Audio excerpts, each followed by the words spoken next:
বন্ধুরা নমস্কার, আশা করি সবাই ভালো আছেন।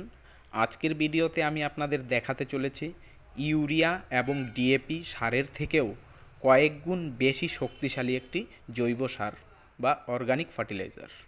তো এই সার কিভাবে প্রস্তুত করবেন এবং কি উপাদান প্রয়োজন এবং এই সারের গুণগত মান কী রয়েছে এবং এই সারের মধ্যে কোন কোন উপাদান রয়েছে সেগুলো বিস্তারিত আমি আজকের ভিডিওতে বলবো। আপনারা পুরো ভিডিওটা শেষ পর্যন্ত দেখবেন। তো নমস্কার বন্ধুরা, আমি মানিক চৌধুরী শুরু করতে চলেছি আজকের ভিডিও। তার আগে একটাই ছোট্ট রিকোয়েস্ট, চ্যানেলটিকে সাবস্ক্রাইব করবেন। যারা সাবস্ক্রাইব করেছেন তাদেরকে অসংখ্য ধন্যবাদ। ভিডিওটি ফেসবুকে দেখে থাকলে ফলো করবেন। আপনারা দেখতে পাচ্ছেন আমার হাতে এটি রয়েছে এগ্রিকা হিউম্যাট এবং কিছুটা ঝুরঝুরে গোবর সার। তো আমি এই ঝুরঝুরে গোবর সারটার সঙ্গে এই এগ্রিকা হিউম্যাট একসঙ্গে মিশিয়ে শক্তিশালী একটি অর্গানিক ফার্টিলাইজার, একটি জৈব সার তৈরি করব, যেটা নাকি ইউরিয়া এবং ডিএপি সারের থেকেও কয়েক গুণ বেশি শক্তিশালী। যারা জৈবিক চাষবাস করেন তাদের জন্য এই সার কিন্তু খুবই উপযোগী, কারণ এই সারের মধ্যে গাছের সমস্ত খাদ্য উপাদান কিন্তু রয়েছে। তো আমরা প্রথমেই জানব এগ্রিকা হিউম্যাটে কোন উপাদান রয়েছে। এই এগ্রিকা হিউম্যাটে সবথেকে বেশি পরিমাণে যে উপাদানটা রয়েছে হিউমিক অ্যাসিড এবং সিউইট, এছাড়াও রয়েছে K2O অর্থাৎ পটাশ। এবার প্রশ্ন হলো উদ্ভিদের খাদ্য উপাদান যেগুলো প্রয়োজন সেগুলো কোথায়। বন্ধুরা, সিউইড যে রয়েছে এখানে, সিউইডের কোন কোন উপাদান রয়েছে সেই বিষয়টা আমি আপনাদের বিস্তারিতভাবে বলছি। উদ্ভিদের খাদ্য উপাদানের মধ্যে সব থেকে অত্যাবশ্যকীয় অর্থাৎ খুবই প্রয়োজন সেটা হচ্ছে এনপিকে, নাইট্রোজেন, ফসফরাস, পটাশিয়াম কিন্তু এই সিউইডের মধ্যে রয়েছে। অর্থাৎ এগ্রিকা হিউম্যাটের মধ্যে এনপিকে অর্থাৎ ইউরিয়া, পটাশ এবং ফসফরাস কিন্তু রয়েছে। এছাড়াও রয়েছে মাইক্রোনিউট্রন অর্থাৎ অনুখাদ্য, আয়রন, জিঙ্ক, কপার, বোরন এবং ম্যাঙ্গানিজ, এই মৌল উপাদান অনুখাদ্যগুলো কিন্তু এখানে রয়েছে। তাছাড়াও এই এগ্রিকা হিউম্যাটে রয়েছে প্লান্ট গ্রোথ হরমোন, যেমন অক্সিন, সাইটোকাইনিন, জিবরেলিনস। গ্রোথের কাজ করে এই হরমোনগুলো এবং সেল ডেভেলপমেন্টের কাজ করে। তাছাড়াও ফ্লাওয়ারিং অর্থাৎ ফুল ফল আনতে সাহায্য করে। তো দেখুন আমি এই সারটা কিভাবে প্রস্তুত করব। আপনারা কিছুটা পরিমাণ ঝুরঝুরে গোবর নেবেন, নির্দিষ্ট কোনো মাত্রা নেই, আপনাদের যতটা প্রয়োজন ততটা নেবেন এবং এই এগ্রিকা হিউম্যাটটাকে আপনারা নির্দিষ্ট একটি পাত্রে ঢেলে নেবেন। ঢেলে নিয়ে পুরো যে গোবর সারটা রয়েছে সেটার সঙ্গে খুব ভালো করে মিশিয়ে নেবেন।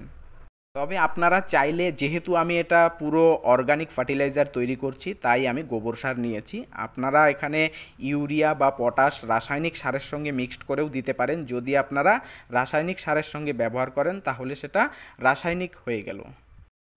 জৈব সার তৈরি করছি, কোনো রকম রাসায়নিক এখানে আমি নেইনি, সেই জন্য আমি গোবর সার নিয়েছি। আমি মিশিয়ে নিলাম, খুব ভালো করে মিশিয়ে নিতে হবে। যেই এগ্রিকা হিউম্যাটটা রয়েছে সেটা সারের সঙ্গে, গোবর সারের সঙ্গে খুব ভালো করে মিশিয়ে নিতে হবে। ভালো করে মিশিয়ে নিলে রেজাল্ট খুব ভালো আসবে। খুব ভালো করে মিশিয়ে নিতে হবে। এটা শক্তিশালী পাওয়ারফুল অর্গানিক ফার্টিলাইজার। এটা ইউরিয়া এবং ডিএপির থেকে কয়েক গুণ বেশি শক্তিশালী কিন্তু। তবে যেই জমিতে কন্টিনিউ রাসায়নিক সার ব্যবহার করা হয়েছে সেই জমিতে প্রয়োগ করলে রেজাল্ট ধীরে ধীরে আসবে, যেহেতু মাটির পিএইচ ঠিক থাকবে না সেই জমির স্বাভাবিকভাবে, এবং অতিরিক্ত রাসায়নিক সার ব্যবহার করার পরে মাটির স্ট্রাকচার অনেকটা নষ্ট হয়ে যায়, সেই জন্য রেজাল্ট কিন্তু কিছুটা ধীরে ধীরে আসতে পারে। তবে মাটির স্ট্রাকচার ঠিক থাকলে, মাটির পিএইচ যদি ঠিক থাকে, সেই জমিতে কিন্তু সত্যি ডিএপি এবং ইউরিয়া সারের থেকেও কয়েক গুণ বেশি রেজাল্ট আসবে, এটা সত্য। কারণ গাছ একই জিনিস পাচ্ছে, ইউরিয়া, পটাশ এবং ফসফেট সার থেকে যে উপাদানগুলো পায় এই এগ্রিকা হিউম্যাট থেকেও কিন্তু সেই উপাদানগুলোই পাবে।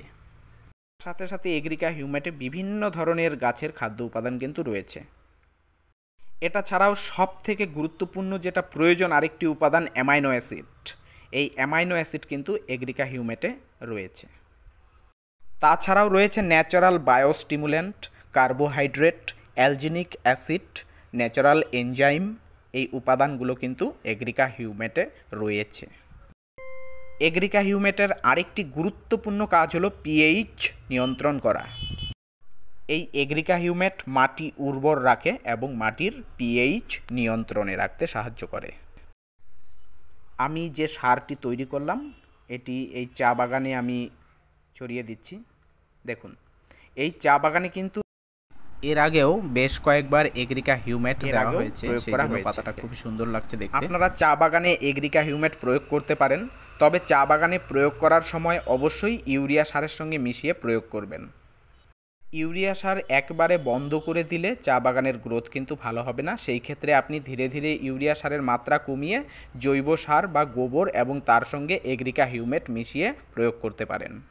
দেখুন, এই বাগানে কিন্তু এগ্রিকা হিউমেটই প্রয়োগ করা হয়েছে।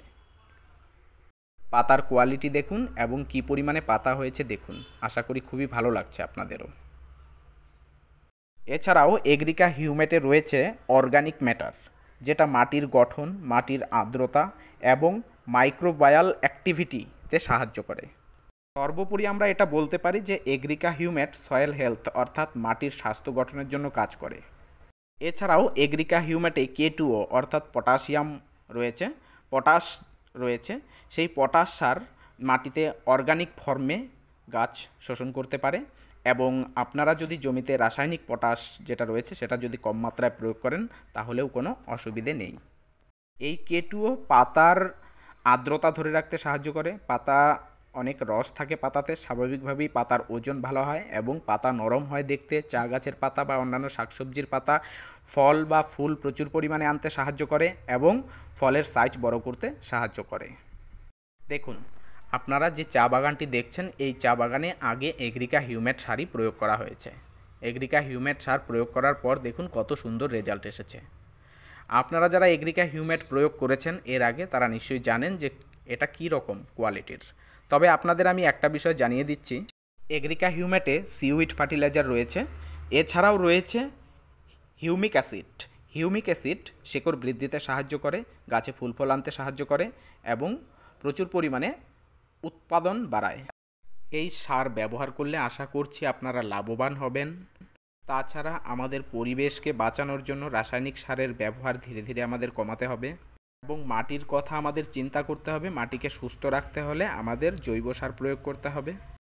রাসায়নিক সার ব্যবহার না করে বেশি উৎপাদন চাইলে এগ্রিকা হিউমেট আপনারা ব্যবহার করতে পারেন। তবে একটা বিষয় আপনাদের মাথায় রাখতে হবে, যেহেতু এটি জৈবিক, মাটির স্বাস্থ্য ভালো সেই মাটিতে এগ্রিকা হিউমেট খুব ভালো কাজ করবে। কিন্তু মাটির স্বাস্থ্য যদি ভালো না থাকে, মাটির পিএইচ যদি ঠিকঠাক না থাকে, সেই ক্ষেত্রে কিন্তু এর রেজাল্টের তারতম্য হতে পারে। অস্বাস্থ্যকর মাটিতে এগ্রিকা হিউমেট নিয়মিত ব্যবহার করলে কিন্তু মাটি শক্তিশালী হয়ে উঠবে এবং একসময় এমন একটি পর্যায়ে আসবে এগ্রিকা হিউমেট আপনি অল্প পরিমাণ রাসায়নিক সার বা জৈব সারের সঙ্গে ব্যবহার করলেই অধিক ফলন পাওয়া সম্ভব হবে। এই এগ্রিকা হিউমেট আপনি স্প্রে এবং মাটিতে দুভাবেই ব্যবহার করতে পারেন। স্প্রের ক্ষেত্রে 1.5 থেকে 2 গ্রাম প্রতি লিটার জলে গুলে স্প্রে করতে হবে এবং মাটিতে প্রয়োগের ক্ষেত্রে 200 থেকে 300 গ্রাম প্রতি বিঘাতে রাসায়নিক সার বা জৈব সারের সঙ্গে মিশিয়ে প্রয়োগ করতে হবে। চা বাগানের ক্ষেত্রে বিঘা প্রতি 400 গ্রাম মাটিতে প্রয়োগ করলে খুব ভালো রেজাল্ট হয় এবং চা বাগানের ক্ষেত্রে স্প্রে করলে 2 গ্রাম প্রতি লিটার জলে গুলে স্প্রে করলে খুব ভালো রেজাল্ট পাওয়া যায়। চা বাগানে স্প্রে করলে এর সঙ্গে জাদু 1 ml প্রতি লিটার জলে গুলে মিশিয়ে স্প্রে করবেন, তাহলে খুব ভালো রেজাল্ট পাওয়া যাবে। এই সারটি আপনার সবসময় প্যাকেটে কিনবেন, কখনো লুজ কিনবেন না।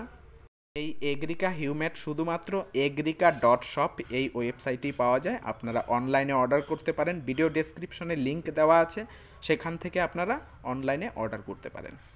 এই সারটা তৈরি করার পর আমার বাড়িতে যে সমস্ত গাছ ছিল, ঝিঙে গাছ, কাকরোল গাছ, করলা গাছ, চালকুমড়ো গাছ, সেগুলোতে প্রয়োগ করেছি। ধন্যবাদ, সবাই ভালো থাকুন।